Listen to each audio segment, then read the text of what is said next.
بسم اللہ الرحمن الرحیم۔ بسم اللہ الرحمن الرحیم۔ السلام علیکم ورحمۃ اللہ وبرکاتہ۔ عزیز طلبہ، آج التبیان فی علوم القرآن کا سبق نمبر 143 ہے، اور اس سبق کے اندر ہم اعجاز قرآن کی مثال پڑھیں گے۔ عزیز طلبہ، گزشتہ اسباق میں ہم نے اعجاز کے تحقق کے لیے 3 امور کو تفصیل سے پڑھا ہے۔ آج کے سبق میں ہم اعجاز قرآن کی ایک مثال کی وضاحت پڑھیں گے، جسے علامہ زرقانی رحمہ اللہ تعالیٰ نے اپنی کتاب مناہل العرفان کے اندر جو ہے وہ ذکر کیا ہے۔ مصنف نے ان کی جو ہے وہ ان کے کلام کو انہی کے الفاظ میں جو ہے وہ ذکر کیا ہے کہ وہ معجزہ کی تعریف کے ذیل میں جو ہے وہ یہ کلام فرماتے ہیں، تو اس کی آج جو ہے وہ ہم تفصیل پڑھیں گے۔ مثل على اعجاز القرآن، وقد ذکر المرحوم الشیخ الزرقانی کلاما نفیسا فی کتابہ مناہل العرفان ننقلہ بنصہ، قال رحمہ اللہ فی بعض تعریف المعجزة ما یلی: المعجزة هي امر خارق للعادة خارج عن حدود الاسباب المعروفة يخلقه الله تعالى على يد مدعي النبوة عند دعواه إياها شاهدا على صدقه، فإذا قام إنسان ما وادعى أنه مبعوث من الله تعالى إلى خلقه ورسوله إلى عباده وقال إن آية صدقي في مدعيه أن يغير الله الذي أرسلني عادة من عاداته على يدي، وأن يخرج الآن عن سنة من سننه العامة في وجوده، ثم قال وسيأتيكم الله بهذا الأمر العجاب من باب ترون أنكم فيه نابغون وعليه قادرون، وإني أتحداكم زرافات ووحدانا أن تأتوا بمثل هذه الآية وأمامكم الباب مفتوحا كما تعتقدون وفيكم النبوغ موفورا كما تدعون، ثم أنتم مجتمعون وأنا وحدي۔ اعجاز قرآن کی مثال۔ علامہ زرقانی رحمہ اللہ تعالیٰ نے اپنی کتاب مناہل العرفان میں ایک نفیس کلام ذکر کیا ہے، ہم انہی کے الفاظ کے ساتھ ذکر کرتے ہیں۔ علامہ زرقانی رحمہ اللہ تعالیٰ معجزے کی تعریف کے بیان میں فی بحث تعریف المعجزتی، معجزے کی تعریف کے ذیل میں جو ہے وہ انہوں نے یہ کلام فرمایا ہے۔ فرماتے ہیں معجزہ خارق عادت اور اسباب معروفہ کی حدود سے جدا ایک امر ہے۔ اللہ تعالیٰ اسے مدعی نبوت کے ہاتھ پر دعوی نبوت کے وقت اس کی سچائی کے طور پر بطور گواہ پیدا فرماتے ہیں۔ فَإِذَا قَامَ إِنسَانٌ مَّا، جب بھی کوئی انسان اٹھ کھڑا ہو اور دعویٰ کرے کہ وہ اللہ تعالیٰ کی طرف سے اس کی مخلوق کی طرف مبعوث کیا گیا ہے اور اللہ کے بندوں کی طرف اس کا رسول ہے، اور کہے کہ میرے دعوے کے اندر میری سچائی کی علامت یہ ہے ان یغیر اللہ الذی ارسلنی عادتاً، کہ جو ہے وہ جس اللہ نے مجھے بھیجا ہے میرے ہاتھ پر، ان یغیر اللہ الذی ارسلنی، جس نے مجھے بھیجا ہے وہ اللہ جو ہے میں عادتاً من عادتی علی یدی، میرے ہاتھ پر اپنے عادی امور میں سے کسی عادی امر کو تبدیل فرمائیں گے۔ وَأَن يَخْرُجَ الْآنَ عَن سُنَّةٍ مِّن سُنَنِهِ الْعَامَّةِ فِي وُجُودِهِ، اور کائنات میں اپنے عمومی طریقہ کار میں سے کسی طریقے کو اب چھوڑیں گے۔ ثم قال، پھر کہے عن قریب وَسَيَأْتِيكُمُ اللَّهُ بِهَذَا الْأَمْرِ الْعِجَابِ مِن بَابٍ، اللہ تعالیٰ اس حیرت انگیز کام کو ایسے طریقے سے لے کر آئیں گے کہ جس میں تم اپنے آپ کو ماہر سمجھتے ہو، وعلیہ قادرون، اور اس پر خوب قدرت رکھتے ہو، وانی اتحداکم، اور میں تمہیں چیلنج دیتا ہوں کہ تم سب مل کر یا تنہا کہ اس آیت کی مثل لے آؤ، اور تمہارے سامنے دروازہ کھلا ہے جیسا کہ تمہارا اعتقاد ہے، اور تمہیں جیسا کہ تمہارا دعویٰ اس میں مکمل مہارت حاصل ہے، اور تم سب ایک طرف ہو اور میں اکیلا ہوں۔ قال ذلك بلغة الواثق وتحدانا هذا تحدي الظاهر في وقت يثور فيه على عقائدنا وعاداتنا وأخلاقنا ويصفه فيه أحلامنا وأحلام أمثالنا من آبائنا، ونحن أحرص ما نكون على تعجيزه وتبهيته والغلبة عليه والظفر به دفاعا عن کرامتنا وانتصارا لأعز شيء لدينا، ثم لم يلبث أن قام وقمنا وأجمع أمره أجمعنا وإذا نحن جميعا بعد محاولات ومصاولات لم نستطيع أن نأتي بمثل ما أتى به فضلا أن أعظم منه مع أننا أمة وهو فرد ومع أنه قد دخل إلينا من أيسر الطرق في نظرنا ومن أشهر فن في زماننا ومع أنه قد أعطانا الفرصة الكاملة لمناظرته وأنصفنا كل إنصاف من نفسه. هل يشك كل ذي مسكة من عقل في أن هذا الإنسان المتفوق الممتاز صادق في رسالته ومحق في دعوته، خصوصا إذا عرفنا فوق ذلك كله أنه نشأ فينا على الصدق والأمانة ومكارم الأخلاق من لدن صباه وطفولته إلى يوم مبعثه ورسالته. علامہ زرقانی رحمہ اللہ تعالیٰ فرماتے ہیں قال ذالک بلغت الواسق، وہ یہ بات پر اعتماد لہجے میں کہے اور ہمیں اور اس کھلے چیلنج کے لیے ہمیں ایسے وقت میں للکارے کہ جس میں ہمارے عقائد، عادات اور اخلاق پر حملہ کر رہا ہو اور ہماری عقلوں اور ہماری طرح ہمارے آباء و اجداد کی عقلوں کو بھی غلط ٹھہرا رہا ہو. وَنَحْنُ، جب کہ ہم اپنی عزت کے دفاع اور اپنی محبوب چیز کی مدد کی خاطر اس وقت میں بہت زیادہ خواہش مند ہوں کہ اسے عاجز اور خاموش کر دیں. ثم لم يلبس، اور اس پر والغلبۃ علیہ والظفر بہ، اس پر غلبہ حاصل کر لیں اور کامیابی حاصل کر لیں. ثم لم يلبس ان قام وقمنا، پھر وہ بلا کسی تاخیر کے کھڑا ہوتا ہے اور ہم بھی کھڑے ہوتے ہیں. واجمع امرہ اجمعنا، وہ بھی پختہ ارادہ کرتا ہے اور ہم بھی پختہ ارادہ کرتے ہیں. واذا نحن جميعا بعد محاولات ومصاولات، اور ہم بھی پختہ ارادہ کرتے ہیں لیکن ہم تو سب کے سب تمام تر جد و جہد اور کوششوں کے بعد بھی استطاعت نہ رکھ سکیں. لم نستطیع ان ناتی بمثل ما اتا به فضلا عن اعظم منه،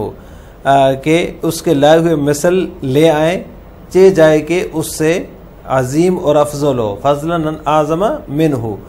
ما اننا امت وهو فرد، باوجود اس کے کہ ہم ایک جماعت ہیں اور وہ تنہا ہے. وما انه قد دخل الینا من ایسر الطرق فی نظرنا، وہ ہمارے پاس ہماری نگاہ میں آسان ترین راستہ اور ہمارے زمانے کے مشہور ترین فن کے ساتھ آیا ہے. اشہر فن فی زماننا.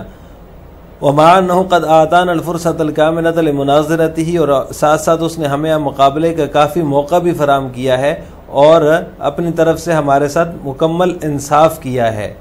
حل یشک کل ذی مسکۃ من عقل، کیا کوئی تھوڑی سی عقل رکھنے والا اس بلند و بالا اور فائق انسان پر، المتفوق الممتاز، جو بلند و بالا ہے اور ممتاز ہے اپنی رسالت میں، وہ محق فی دعوت صادق فی رسالتہ و محق فی دعوت، اپنی رسالت میں سچا اور اپنی دعوت میں سچے شخص کے بارے میں شک کر سکتا ہے. خصوصاً اذا عرفنا فوق ذالک، جب کہ خاص طور پر کہ جب اس کی ان تمام باتوں کے علاوہ ہمیں یہ بھی معلوم ہے کہ انہ نشأ فینا علی الصدق والامانہ، کہ اس نے ہمارے درمیان جو ہے وہ اپنے بچپنے اور کم عمری کے زمانے سے لے کر من لدن صباہ و طفولتہ الی یوم، ہمارے درمیان اپنے بچپنے اور کم عمری کے زمانے سے لے کر اپنی بعثت اور رسالت کے زمانے تک علی الصدق والامانت ومکارم الاخلاقی، سچائی، امانت اور بہترین اخلاق کے ساتھ نشأ پرورش پائی ہے. لو انہ جاء بالمعجزۃ من باب لا نعرفه لقلنا رجل حدق فينا من الفنون التي لا علم لنا بها او تعلم صناعة من الصناعات التي لم نحط بخبرها. اگر وہ معجزہ ایسے طریقے سے لے کر آتا جسے ہم نہ جانتے، لقلنا، تو ہم کہہ سکتے کہ یہ تو ایسا شخص ہے جس نے جو ہے وہ ایسا شخص ہے جس نے فنون میں سے ایسے فن میں مہارت حاصل کر لی جس کا ہمیں علم نہیں ہے، یا وہ کاریگریوں میں سے ایسی کاریگری سے واقف ہے جس کی ہمیں خبر نہیں ہے.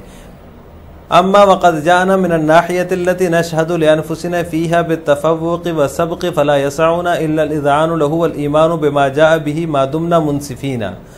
بہرحال وہ ہمارے پاس ایسی جہت سے آیا جس میں ہم اپنے لیے فوقیت و سبقت کے معترف ہیں، لہٰذا جب تک ہم انصاف کرتے رہیں گے تو ہمارے لیے ان کی اتباع اور ان کے لائے ہوئے دین پر ایمان کے سوا کوئی چارہ کار نہ ہوگا۔ وَلِنَضْرِبَ لَكَ مَثَلًا جَاءَ مُوسَىٰ عَلَيْهِ السَّلَامُ بِمُعْجِزَتِهِ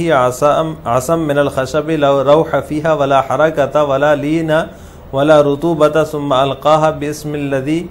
أَرْسَلَهُ فَإِذَا هِيَ حَيَّةٌ تَسْعَىٰ بَيْنَمَا الْأُمَّةُ الَّتِي تَحَدَّاهَا بِذَٰلِكَ كَانَتْ تَفَوَّقَتْ فِي السِّحْرِ وَحَذَقَتِهِ وَضَرَبَتْ فِيهِ بِأَوْفَرِ سَهْمٍ وَأَوْفَىٰ نَصِيبٍ خصوصاً أنهم أمة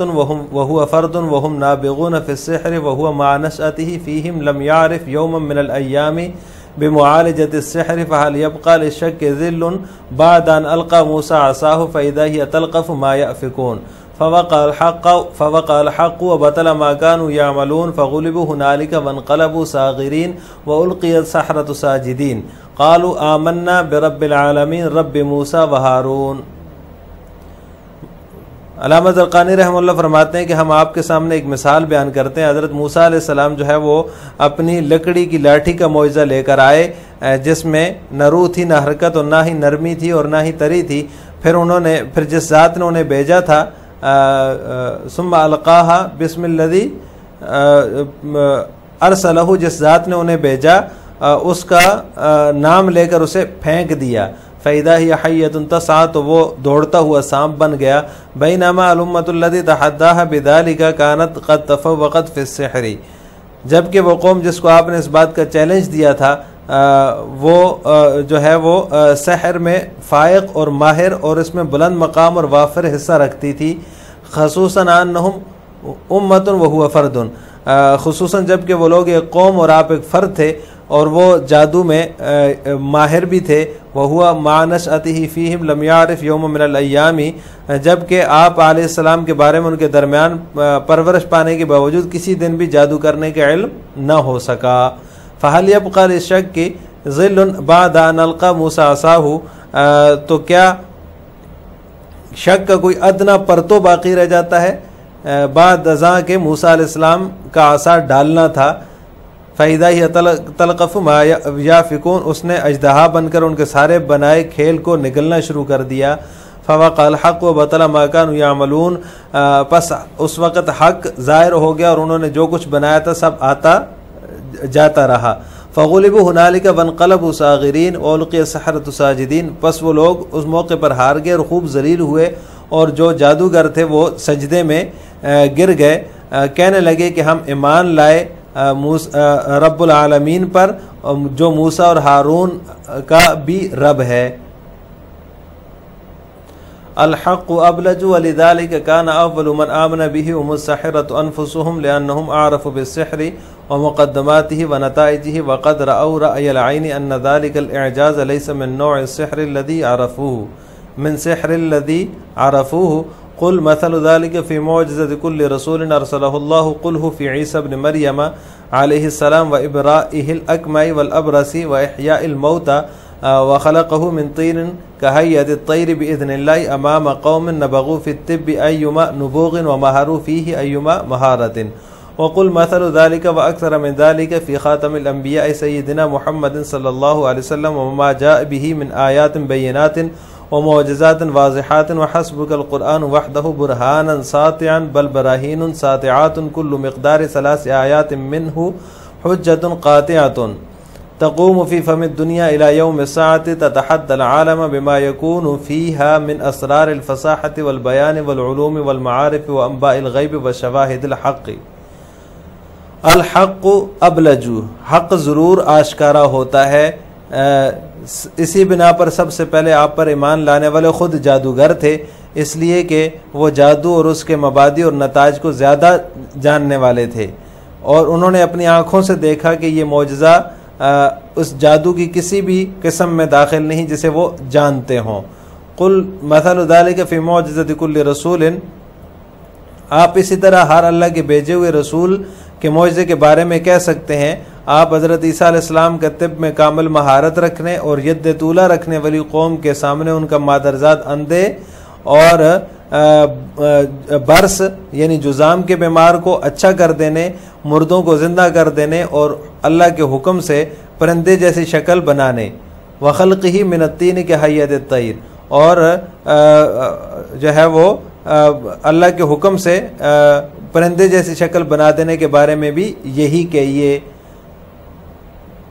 وَقُلْ مَثَلُ ذَلِكَ وَأَكْثَرَ مِنْ ذَلِكَ فِي خَاتَمِ الْأَنْبِيَاءِ، اور اس طرح بلکہ اس سے بھی بڑھ کر آپ خاتم الانبیاء سیدنا محمد صلی اللہ علیہ وسلم اور ان کی لائی ہوئی روشن نشانیوں اور واضح معجزات کے بارے میں بھی کہہ سکتے ہیں، اور آپ کے لیے صرف قرآن ایک روشن دلیل بلکہ کئی روشن دلائل کے طور پر کافی ہے.